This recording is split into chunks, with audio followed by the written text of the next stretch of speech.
¿Para qué sirve? Ese es bueno pues, para yo uso para el cáncer. ¿Para el cáncer? Cáncer. Como También adentro que está mal operado porque no, igual que sangre de grado sirve. Pues. Entonces ese mate hay que tomar, pues, adentro se limpia. ¿Se hace mate con esto? Mate, sí. Don Maximo emphasized the lesson by explaining the different aspects a Kallawaya considers when developing an herbal remedy, such as which part of the plant to use or dosage considerations. You have to be careful with the doses. Oh yeah, Because too much. if it's too much, you can poison your patient. Here, I hold in my hand a booklet published by Amcock in 2007, in which Don Maximo and Don Miguel compiled a list of many plants by their Quechua names, in addition to the ailments they treat, the plant's classification as a hot, temperate, or cold plant, and the altitude at which the plant grows. The booklet, which is another step towards sustaining the Kallawaya culture by recording knowledge in written word, also outlines valuable historical, cultural, environmental, and other information about the town of Curva and the Kallawaya people. At the end of our lesson, Don Maximo collected some of the plants to bring back to his house to prepare them for teas and pomades. Just as we were walking down from the hospital back to the center of Curva, we were lucky enough to see a rare condor, or malcu in Quechua. The condor is the largest flying bird in the Western Hemisphere, with up to a 10-foot wingspan and vibrant white back markings. The condor is an everlasting symbol of the strength and beauty of the Andes, as well as an indicator of luck for whoever happens to see one. Also on the way to Don Maximo's home, they pointed out a stone altar in the center of town. This altar has been here for hundreds of years, passed down each generation for use in ritual ceremonies. Some small figurines, herbs, and paper are left as remnants of the last ritual performed here.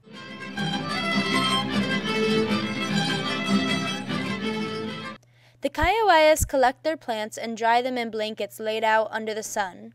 Several different plants that Don Maximo collected from the hospital garden were out drying when we arrived at his home. His home was typical of most Kallawaya families we visited. The walls are lined with photos, posters, awards, diplomas, and other memorabilia. He also had plenty of pictures with past patients during healing rituals. The Kallawaya doctor's medicine cabinet consists of all natural ingredients, often just dried plants or extracted oils used to make pomades.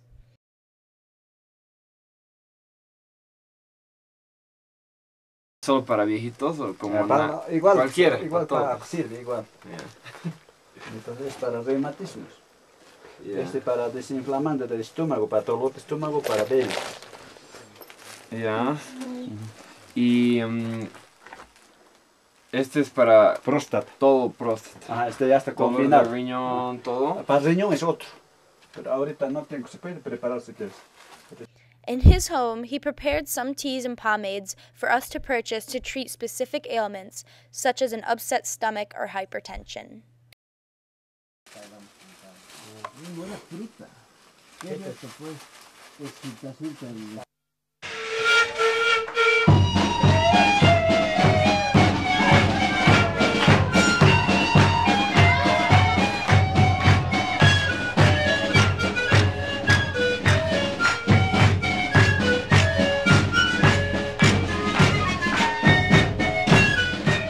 Curva, like the other Kallawaya towns of the Apolobamba protected area, is a land of beauty. It is no doubt that the Kallawayas have a rich culture and vast healing knowledge, but there are innumerable difficulties facing the upcoming generations, which makes the future of the Kallawaya people uncertain.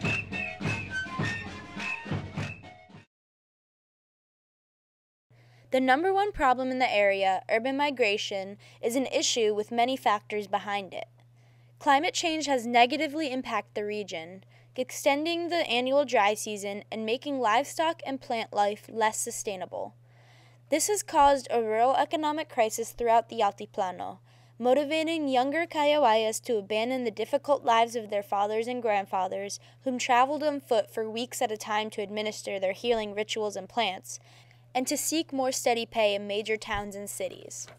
To compound the issue, the Kallawayas, as herbal and holistic healers, are deeply entwined with their ecosystem. Although manufactured products come into Curva without any sanitation system, trash litters the outskirts of town. Where coca and other healing plants once flourished, fields are yellow and dry. ¿Sí? ¿Y qué tal? ¿Funciona bien o puro paspaquería? No one can attest to the changes to the Kallawaya land more than Don Daniel Umeres, the oldest living Kallawaya healer in the area. He says that the plants he once collected were much more potent and plentiful decades ago than they are now.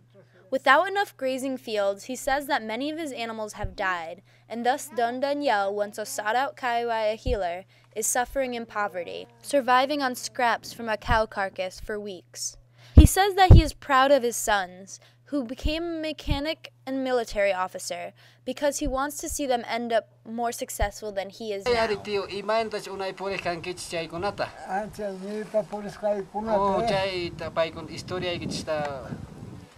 Ay besen kawanyus pag hinalak ripungkins imain tas kan kon sufres kan kech unai anjait pai kon tapurit manasun kaiga kodit Argentina tapchar kan ki chay piño hasta kamunega aha hasta kamunega entonces chay konat entonces kaimanta kunan kai.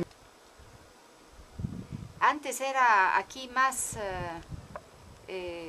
húmedo, con más vegetación, más llovía más. Sí. Porque ahora se ve bastante seco, ¿no? Seco está. Forma de pasto para animal también.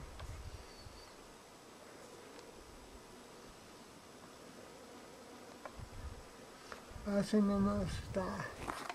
Así nomás yo también estoy sufriendo.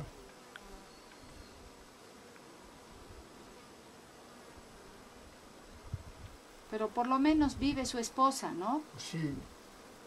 Así estamos. Ya es visita también.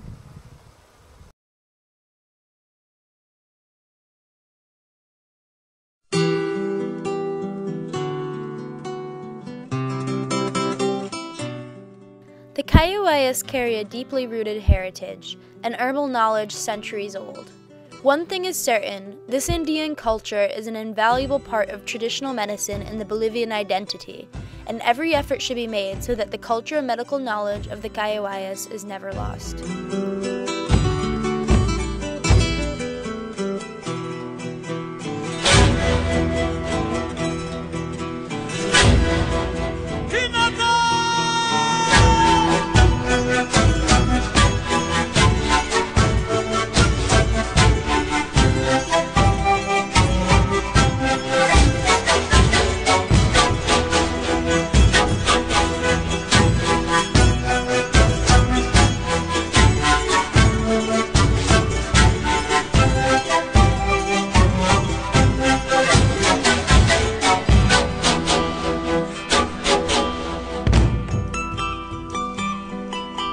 Munas kecai, tutap uncai mas kakunai, taris pasus kukunai, warmisitai.